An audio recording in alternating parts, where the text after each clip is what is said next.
Good morning. It was very difficult for me to find a day that was outstanding in my life. It was also very difficult for me to find a day that was miserable. I'm going to talk to you guys about a day in my life where life gave me a wake-up call, telling me that I was fucking up and that I needed to do something different, change a few things so that I could have a grasp of my future. It all started around the usual 5:30 in the morning.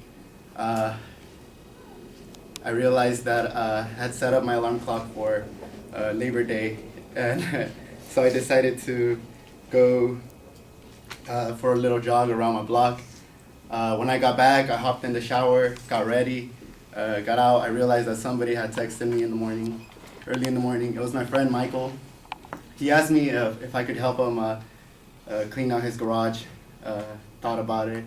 I was like, oh, I owe this fool so many favors. So I decided to go to decided to drive myself to Corona.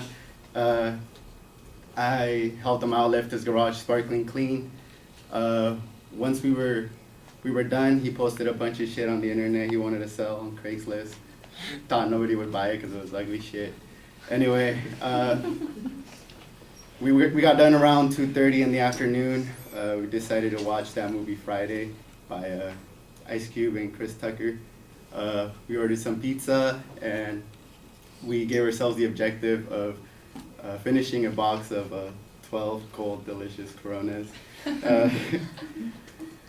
We got done around 6:30 at night. I was like, man, I gotta go home. He said, hey, are you alright to drive, or do you want to stay the night? I was like, nah, I've done this shit millions of times, don't even trip. Plus, I gotta make that cheese tomorrow. So I left. I headed home from his house to the 91. I did good. All through the 91, I did fantastic. And then as soon as I turned onto the street to my house, I noticed the red and blue lights flashing on my rearview mirror. I was like, fuck, couldn't believe my luck. All I thought was just keep calm, don't drop this up, thinking I was going to jail. I saw a police officer with a flashlight onto my window. He said, license and registration. Nervously, I got everything, gave it to him. He said, do you know why I stopped you? I was like, to be honest with you, no. He said, your tail light doesn't work. He's like, have you been drinking? I was like, I had a drink with my friend, yes. He said, step out of the vehicle, please, sir. So I got out. Gave me a bunch of easy-ass tests, you know, that toe-to-toe and back, whatever. I passed it all like it was nothing, but I figured it was something. After I was breathalyzed, I reached the .09 blood alcohol level. Couldn't believe my luck.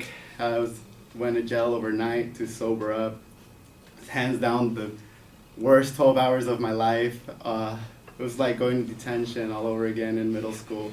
Except this time with like a bunch of drunkies, bunch of meth heads, bunch of homeless people that stank or obnoxious. I wish I was drunk so that I could cope with them, but this wasn't the case. So when I got released the next morning, I knew that out of all the times I drank and drove, this one would be different. I had to go home and explain to my parents what I had done. I had to apologize of such an idiot that I was. I also knew that I had to go to court, pay a bunch of fees, and I sucked. Anyways, I went home that day. As expected, my parents weren't talking to me. I went to bed that night, which was like heaven after being in jail. And all I could think about was all the different times that I drank and drove, and that I put so many lives in danger, including my own. Closed my eyes, and I started to pray. And I felt like the world stopped. I promised myself never to drink and drive.